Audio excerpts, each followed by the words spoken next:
Bismillahirrahmanirrahim. Elhamdülillah ve salatu ve selam ala Resulillah amma ba'd. Hürmetli ustazlar ve qarindoshlar. Bugungi fiqh dersimiz g'usl qilish to'g'risida. Ya'ni qanday vaqtida g'usl qilish farz bo'ladi, qanday vaqtida g'usl qilish sunnat bo'ladi, bu to'g'rida to'xtalib o'tamiz. Yuqorqi darslarimizda tahoratning farzi, sunnatlari va tahoratni buzib o'tadigan omillar to'g'risida so'zlab o'tgan.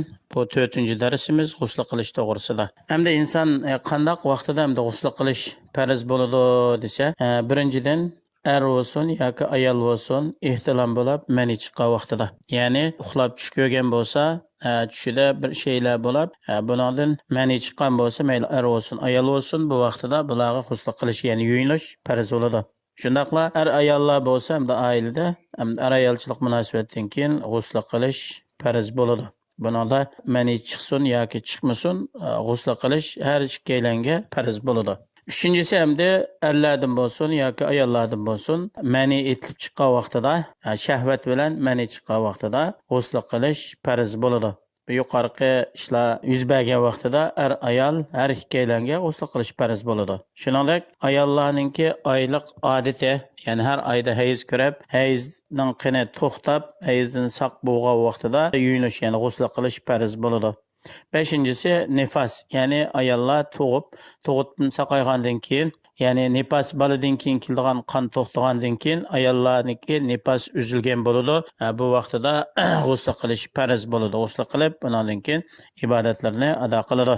Mana shu yuqoridagi ishlardan birasi yuz bergan vaqtida butun badanni yuvish, ya'ni bir kichikgina o'rinni qo'ymasdan hamma yerga suvni yetkazib badanni yuvish farz bo'ladi. Shundaqla hamda normal vaqtlarda insondan mazi yoki vadi chiqib qolsa, bu vaqtida g'usl qilish farz bo'lmaydi.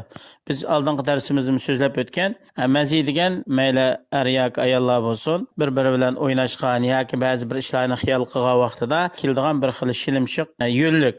Hamda vadi deganmi, bu mayliqi kichik taratdan keyin insonlarda kelib qoladigan bakraqiliqqa kushigan vaqtida ixtiyorsiz chikitib qoladigan bu bir oq shilimshiq suyuqlik bo'ladi. Bu ishlar yuz bergan vaqtida buningga g'usl qilish ketmaydi. Tarat olamiz. Agar kiyimga yuqib qolgan bo'lsa, kiyimni yuvsak kifoya qiladi. Enadan başqa hamda biz yuqorida so'zlab o'tgan ishlar bu g'usl qilmasi bo'lmaydigan, yuyinmasi bo'lmaydigan, yuyinish farz bo'lgan ishlardan iborat. Hamda enadan başqa yana payg'ambar alayhisalom hadislarda bayon qilgan juma kunligi yuyinish bu sunnat amallarning qatoridan. Agar imkon bo'lsa, jumaga yuyinib borsak yaxshi. Bu to'g'rida payg'ambar alayhisalomning hadisi bor. Kimki juma kunligi jumaga tarat ilib borsa, yaxshi.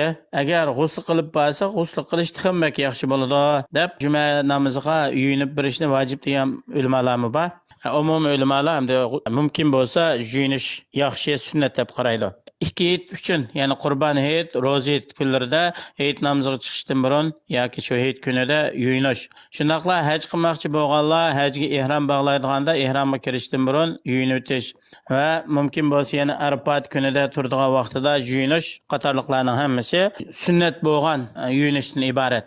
Hamda yuyinmoqchi bo'lgan vaqtida hamda bu yuyinishning farz vojiblar bo'ladi. Xuddi tahoratningki farz vojib sunnatlari bo'lgandek, g'uslda ya'ni yuyinishda farz 3 turlik bo'ladi. Ya'ni ig'ziga so'yilib, ig'zini chayqash, buni so'yilib va bunini tozalash, undan keyin butun badanini qitim yuvish bu g'usliningki farzi. Sunnatlari oldi bilan g'usl qilmoqchi bo'lgan odam ikki qo'lini yuydi, undan keyin hojatxonaga kirgan bo'lsa istinjo qiladi. Ondan keyin namozga tarat olgandek tarat oladi. Tarat olib bo'lgandan keyin butun badaniga 3 qitim suv quydi va quloqlarining to'shkini, qo'ltiqlari, kindiklari, ashinodan boshqa suv tast yetadigan o'rinlar bo'lsa, u yana qo'llar bilan silab, suvni yetkazib shunday yuydi.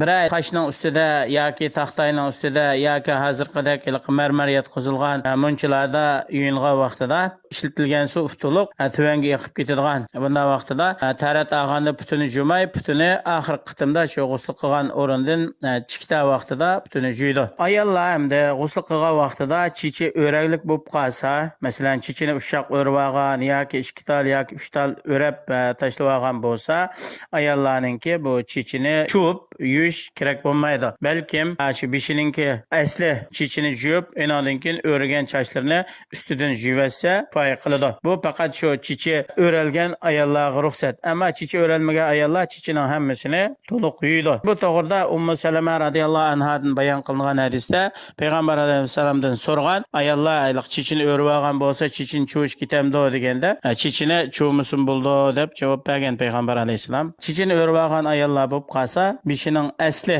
ya'ni sochninki asli yiltizlari o'lib bo'lgandan keyin u o'ragan sochlarni chuvish kerak emas, uni ustidan yuvasa foyda qiladi. Biz yuqorida tarat ilish va g'usl qilish to'g'risida so'zlab o'tdik. Buningga aloqador ba'zi bir masalalar bor. Masalan, er yoki ayolga g'usl qilish farz bo'lgan vaqtida ularga g'usl qilmay turib namoz o'qish durust bo'lmaydi. Shundaqla ularningki masjidlarga kirishim durust bo'lmaydi. Qur'on o'qishi va Qur'oni Karimni tutishi to'g'ri bo'lmaydi. Ammo undan boshqa Qur'oni Karim tilovat qilmay bir juyinib bo'lg'icha agar zikr aytib qolsa, buningga ruxsat deb qaraydi. Hamdalik tarat yo'q odamni biz yuqorida so'zlab o'tgan, u odam tarat olmoqchi namoz o'qishi to'g'ri bo'lmaydi, Baytullohni tavob qilish to'g'ri bo'lmaydi.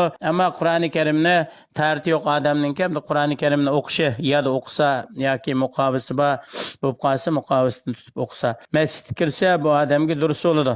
Ammo shu Qur'oni Karimni muqovisi bilan tutadi, muqovisiz holatda Qur'oni Karimni tutmaydi. Bu yuqorida asosan g'usl qilish, yuyinishga aloqador masalalar va yuyinishninki farzlari va qanday vaqtida yuyinish farz bo'ladi, qanday vaqtida sunnat bo'ladi, buni qisqacha bayon qilib o'tdik. Inshaalloh keyingi darsimizda hamda biz shu ishlatadigan suvlarninki hukmi to'g'risida to'xtalib o'tamiz. Alloh subhanahu va taolo hammalarni payg'ambar alayhisolamning ko'rsatmasi bo'yicha amal qilishga muyassar qilsin. Assalomu alaykum va rahmatullohi va barakatuh.